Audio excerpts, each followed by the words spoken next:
Yeah.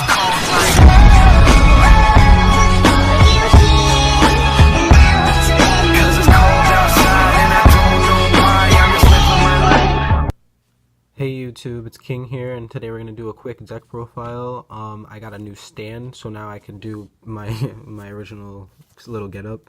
But anyway, basically, I don't know what to call this, but basically, I love this card, the new Time Thief Redoer, and the nostalgic factor for me is I used to play this rank 4 turbo deck way back in the day. Brilliant Fusion got hit, so I can't do it the same way I really wanted to, but regardless, I have a little bit of I feel like a cool build. This is going to basically kind of be like the turbo AZATHOT, but without AZATHOT, because well, one, mine's coming in the mail, and two, why be a scumbag right now, right? You know, just play normal Yu-Gi-Oh, just beat people regularly. So that's what I've been doing. I'm undefeated with my friends right now with this build, so I just wanted to showcase it. This is a little tweak, I guess, since my build with my friends, but I feel like this is definitely more of the route to go. So without further ado, let's get into the deck profile. So let me just move this extra deck out the way. Alright, for the monsters, we're going to be playing our Gouki engine. So right here we have 3 Gouki Suprix. He's personally like my favorite card at my normal summon, because I can summon him and then special summon another Gouki monster, and then that's basically all I need to get the combo going. Other than that, he's just a 18 beat stick, but he's a level 4, which is a level 4 floater that and in some way in the combo I get obviously a Gouki rematch, so I get him out and a level 3 whatever monster out. The other monster is just fodder for a link at that point, but the level 4 matters so much to me. Anyways, going on to the next card is obviously 3 Twist Cobra. He's personally more my favorite, because in the grind game his effects attribute a Gouki monster on the field for him to gain attack points equal to the difference is pretty amazing, and it definitely punches people in the face, and people honestly forget that's for me. Secondly, obviously the 1 Headbat, the 2 Octo Stretch, and the 1 red Gouki Rose Scorpio. The Headbat to be the extender to special summon itself, Octo Stretch off the Soul Day, which I don't do that combo very much, honestly. I honestly use it to negate damage mostly in the Sky Striker matchup, because they go Hayate, attack for 15. I'm like, nope. It's like, oh, okay, go, unless they have multi-roll. But anyways, and then we'll go into our extenders. Everything else is kind of self-explanatory in the Gouki side lineup. Normal standard. The only thing I want to add maybe is a second Headbat, because if I open Headbat in a hand, it's really awkward, and I'd rather be able to search a second one, because I don't care about its float effect the second time. I just really care about being able to have a consistent way to have a point to summon Sorceress, and you have to have a Gouki monster on the field, so that kind of matters. Plus the 800 attack boost can also matter in the grind game, because we're not playing the AZATHOT, so this deck I've kind of organized it into a way to play it the same way, just I'm not stunning them for that one turn, you know. So anyways, because I just don't have it right now.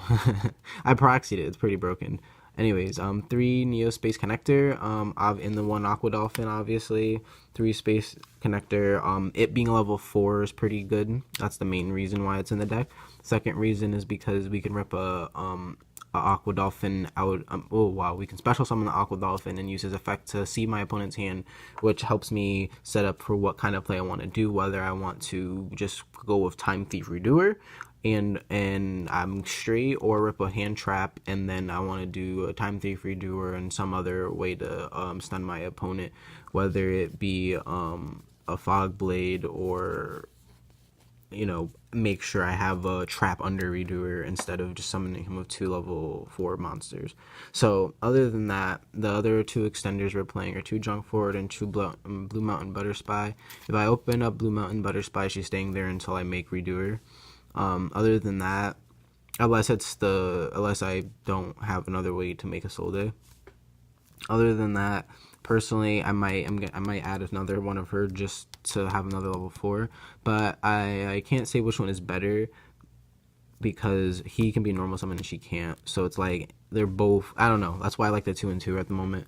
And then for the Phantom Knights, we're playing one Phantom Knights of Ancient Cloak and then two Phantom Knights of Silent Boots. This is pretty normal lineup people are playing. I feel like this is good because if I have in my hand, I can special summon him. And then this is in the grave, I can banish to add him, and or this also adds the trap, the level 4 trap. So that's pretty broken. So it also becomes a level 4 monster in a sense. So this counts as 2 monsters to me. And then once he's in the grave, I can banish him to add the Phantom Knights, Fog Blade. So that's pretty good as well. And for my 2 techs that I'm playing in the game in this deck is 2 Danger Mothman. I want to get a third one, but I'm just waiting till I see someone because I'm not buying it online. It's 50 cents, you know. But personally, I feel like he should be worth a little more in comparison to some of the other ones, only because his effect, yeah, he's an insect, but that doesn't matter. He's a level 4, 18 beat stick, and yeah, he's an insect, so that doesn't really help when it comes to making a Soul Day or any other plays. But he's a level 4, so he's really helpful when it comes to making Redoer or any of the other level 4s you can potentially be playing. Also, he's a dark level 4, so if you need to tech in some other level 4s like XYZ Rebellion Dragon, or I don't know, Dark Vare's Nightmare, or you know, any other level 4 cards, because this deck, in my opinion, you can make it to a point where you're making just rank 4s and whatnot. But also his main effect is he's mainly another Pot of Greed, because even if I hit him, it's draw 1 -1, and there's no way in this deck I never have at least more than 1 card in my hand. It's not to mention I can just pitch the fucking Phoenix Windblade, the Phoenix Blade off of from the grave, because I can banish 2 warriors and add it to my hand. So it'll be in essence that's never bad to have, because I can always just set the good spells and traps or whatever I want to keep and then activate. And then if he gets hit, we both draw 1 -1. And plus, if they have to debate if it's going first between pitching a hand trap or not, and or a combo piece or a back row or a side deck card, etc. My last 2 side deck card, why side deck? Techs are Effect Veiler. These could also be switched out for Infinite Permanence if you have them. But personally, I don't feel like you need too much in the deck. I just feel like the little 2 hand traps just help a little bit more, because we're not playing the AZATHOT. Yeah, we're not trying to kill our opponent, but like, we don't want them to get off the normal summon of a dinosaur, the Ovi Rapture, or a normal summon of the Time Thief monster, or a normal summon of anything that produces +1 or more advantage. You know what I mean? Especially if why not? You know. But anyways, because traps are too slow, so you can't really run too many traps in the deck. I was playing Solemn Strikes and Solemn Warnings, but they weren't bad. It's just if you don't have them, they're dead. Unless, you know what I mean. Anyways, for the spells, we're playing 1 Reinforcement of the Army because you have to. We're playing 1 World Legacy Succession because Soul Charge is banned. Monster Reborn because Monster Reborn. And Soul Charge is banned. And then to stop some hand traps, we're playing some Called by Their Grave, because hand traps don't kill us unless they're playing a OTK build, which, whatever, we lose at that point, get them in game 2, because I'm pretty confident in my ability to side by it now after a few seasons of playing. Anyways, unless you break, that always happens. It just happens. But also it hits everything good, like Sky Striker, Ray. You can hit the what's it called, Thunder Dragon stuff, anything. Anyways, Axe of Fools for equip spell, Divine Sword, Moon Mirror Shield. I thought I was playing 2 DDR, but I guess I took it out in this build. I might put the second one in, but it doesn't matter at the moment. A different dimension reincarnation, because you're playing the Divine Sword Phoenix Blade banishes warriors, so inherently and you're always sending this no matter what, whether you're making the Octo Stretch and or you're pitching all the equip spells to make a level 4 or a 3 or whatever, or a 2 if you wanted to summon headbat for some awkward reason, but etc. And that's not all. That's not just for. We're playing also auto autonomous action unit. I don't know how to pronounce that. But basically, it's a monster born from your opponent's graveyard, but you pay 1,500, and it doesn't specify like level or type or anything. So basically, it's monster reborn. By paying 1,500 life points, you get to. Oh, I'm sorry, you can't see the card. You pay 1,500 life points to monster reborn a card from your opponent's graveyard. So that could be a BLS that you already summoned that you got over, or anything. Basically, it's kind of really insane in my opinion, and I'm considering getting, if I can find another one. This took forever to find in the commons me and the squad have. But anyways, and then I was not playing this before, but I found it and I read it and I was wondering why people played it, and now I see why. Because it's basically an MST that if you have it, you can MST, you know? And then for whatever reason, if it's equipped and the monster is destroyed, and you have a soul day, you can re-equip it back, so it's like you pop 2 at that point. But anyways, that's just something I figured people should know why people run that if they were curious. I'm playing 2 instant fusion just to either get over monsters, or to if I don't open like a decent decent hand where I only have, like, for whatever reason I only have 1 monster, you know what I mean? But that doesn't normally happen. But or if a level 4, because this deck is all about level 4s, or if I want to bait out an Ash that I know they have because of Aqua Dolphin, but I wanted to hit the draw first, you know what I mean? So, or if they're playing Herald or something, you know what I mean? It's just, it has to be there just for purposes to not to necessarily overextend but play mind games with your opponent. And then for me, I'm playing 2 Gouki rematch. Some people play 1 and some people play 2. Personally, I searched the second one during the end of my combo instead of the Octo Stretch. Unless, I searched the Octo Stretch and one of these because this is a rank 4 deck, and mainly, in my opinion, I mean, yes, you can do other stuff. Like, I'll show you what the extra deck is, and I can tell you other options when we get to that. But mainly, this is designed to just make level 4s. But I searched the Gouki rematch second, both Gouki rematches in my first combo sequence. Meaning when I go first or second, my first time doing anything if my opponent allows me to, because I always want to have something to be able to do on the turn after if they break my board. And for example, I have the instant fusion. All right, they have Ash, activate instant fusion, Ash, and then I activate Gouki rematch. I'm like, oh fuck, they don't have the ghost spell, so it's like they kind of like, all right, well, now I can do something. I can whether I'm making a soul day, or I have a level 4 monster in my hand, or a 3, and then I summon a twist cobra and a 4, and or whatever the case may be. There's a lot of ways. I've done a lot of bizarre things with this deck so far. I beat Sky Strikers, I beat Dino Thunder, I beat in Herald, and Frogs. That's like before techs that I've tested against about consistently. But and then for the traps, the Fountain, the Phantom Knights of Shade Bigadine. Basically, he's just a level 4 monster, and he can be set, or if you have him on your set by Rusty, and then if you basically add him, or if you open him, he's another level 4. So basically, and you never have a trap in your hand because you would just set it if you have the the Mothman. But other than that, you should be fine. Then the last 2 traps are the Fountain, the Phantom Knights, Fogblade. Basically, they're self-explanatory. You can, if they're in the grave, you can special summon Phantom Knights monster from the graveyard, and then if it's on the field, it's basically the only thing that I've noticed that gets annoying is getting rid of this if you equip it to your opponent's monster.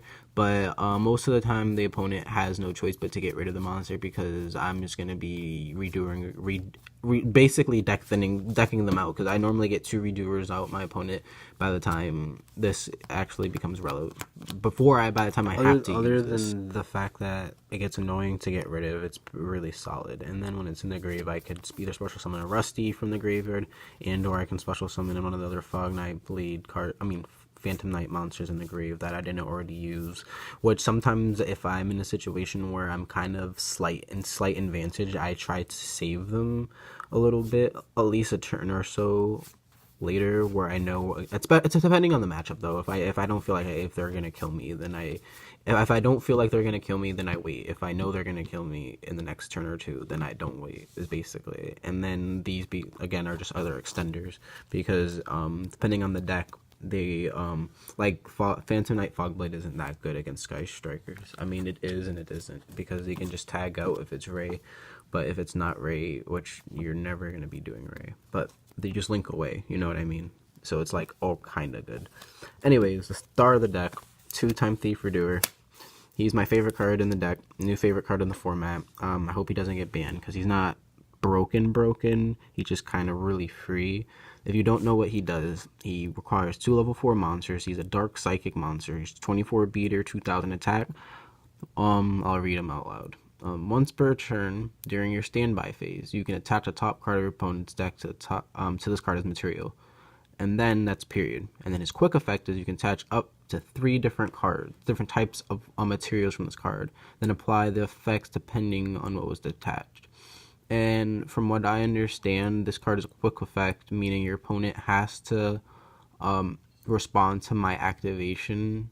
So meaning you can't strike me after I take the 3 materials off and and then tell you what I'm doing. You have to strike me before I tell you what I'm doing, basically. I don't know. Maybe that doesn't make any sense. Well, yes, it does. I have to activate effect, and then it's not cost to take material off. I mean, yeah, it is, but I don't know. I don't know. I'm stupid. Anyways, but it's really good. Anyways, the whole point of him, in my opinion, is as long as you have a monster on here, he'll always get away of everything unless they have a strike, which in my opinion is the only row out to him, and that's why I'm going to recommend siding Solemn Strikes or Solemn Warnings or Judgment against any deck that like utilizes this card over like against this deck is like really the only card that, and like I guess affect Veiler, or permanence, but you can bounce off of it. But the thing is, depending on the matchup, you always chain link 2. You never wait for 1. You never do 1 unless it's your turn, and you know they have nothing. Like you have to. That's the whole thing. And the one thing I love about this card is that as long as he's on the field, he's always taking something from your opponent, and it's standby phase. So it's your standby phase and your opponent's standby phase. Meaning if 2, 3, 4 turns go by or plus, those are cards your opponents are losing. I was playing against my Sky Striker opponent. I took his last Ray. He couldn't play. I took his last Ray. Against what's it called? A mirror match actually. But like against Pure Time Thieves, I took his last. I took all his trap cards. I took all his engine. I took his whole engine. His Armageddon Knight. I was taking Phantom Knight monsters. I was taking his Fog Blades. I took everything, and I had 2 of them junks at one point. So it gets really. That's 4 cards your opponent's losing if you have 2 of them, and that's what I love about him. And simple fact is, even if your opponent breaks your board, you tag him out. He goes in the bandage zone, and yeah, you have no board, and face special, and then draw, standby, take, and then you take a card, and it's like, wow, I have a Gouki rematch in my hand. I have a Phantom Knights of Fog Blades, like special summon the Redoer. My special summon my Phantom Knights Fog Rusty back, activate its effect to send another card. Then I have another Phantom Knights Fog Blade set and/or level 4, and there's nothing right here, and I can summon a Castel right here in the arrow, or you know what I mean. I'll do a test hand video for you guys too, so you guys can see what I'm talking about. But anyways, also I'm going to be getting. I have this new doc allows me to maybe potentially be able to do some real life duels, so we'll maybe be getting that on the channel soon, hopefully. But for my other rank 4, I'm playing Castel. I feel like he's the only one really necessary. You can also argue you could play a Bliss Dweller if you think he's better in the matchup. I feel like he's more of a side deck card. You could also play AZATHOT Knight, but again, I don't want to blow my shit up, so I don't really feel like he's that good in this deck. But other than that, I played the Phantom Knight's Phantom Knight Breaksword. I want to play 2 of him, but I just can't fit in the deck at the moment. But he's really good because he allows you to pop a monster. He's a 2k beater, and at the same time, well, not just a monster, you pop a card on the field, and then once he dies, or they strike him, I get the 2 level 4 monsters if I use the Phantom Knight monsters. 2 dark monsters as material. right? Yeah. Well, anyways, it doesn't really matter. I've done it a couple times. Like against my Sky Striker opponent, I DDR'd one of my monsters, and then Phantom Knight's monster from the graveyard over the Phantom Knight's monster, and overlaid them to make him. And then it was Rusty effect pop. He's like, oh shit, and then he's like, well, strike him first. So, and then I still got, and then it didn't even matter. So Rusty didn't go off since he wasn't technically summoned. So I was like, all right, whatever. I special summoned two monsters level 4, and then overlaid summon type time 3 doer. Still got the pop, and then I had a better monster on the field on top of that. So it was pretty nuts. And then for the Link engine, I'm playing a Soul Day, two Soul Day. I'm playing two Nightmare Phoenix, one Underclock Taker, one Decode Talker, one Summon Sorceress. Obviously the Rusty, one Borolo Dragon for my two instant fusion targets, Cabanula Warrior, and Thousand Eyes Restrict. The reason I'm not playing the invoked Raijin monsters because one, I don't have it, and two, because the Thousand Eyes Restrict allows me to take a monster, and the Thousand Eye Warrior the Carbonite War allows me to make a level 4. So in my opinion, it was like, all right, since I don't have that card, I don't really care about the Book of Moon effect anyways. I mean, yeah, it gets over stuff, but the main reason I like these over it is because they have to all right, they let that go through, but then they have to debate between this and letting me take my monster. But if anything, this becomes link fodder, you know what I mean? And then this is just either link fodder or level 4. And then the one thing I wanted to explain to why the deck space is a little thin is because I don't know if you want to run two of these or not. You could take one of these out if you feel like you don't need it, but in my opinion, in the grind game, you need it because if they, for whatever reason, break your board and you don't have any big extenders other than getting two warrior monsters, and you know they don't have a way to stop it, then this is the best route to go, and it'll just get you where you need to keep going every single time, no matter almost no matter what game state, unless it's late game state where you exceed 90% of your resources. But even then it does more than you think because it adds a monster. So if you, because we're playing more monsters than other deck, well, we're playing about half the same amount of monsters we are spells, and then the traps and everything, and then the deck thinning matters a lot. But I try not to search a lot of monsters in a losing situation. So that's the deck, guys. Thank you for watching. Please like, comment, and subscribe, and I hope the new dock is a little prettier setup. I'm sorry if there's a little glare. I gotta get a light for us, but that's what we'll be doing soon.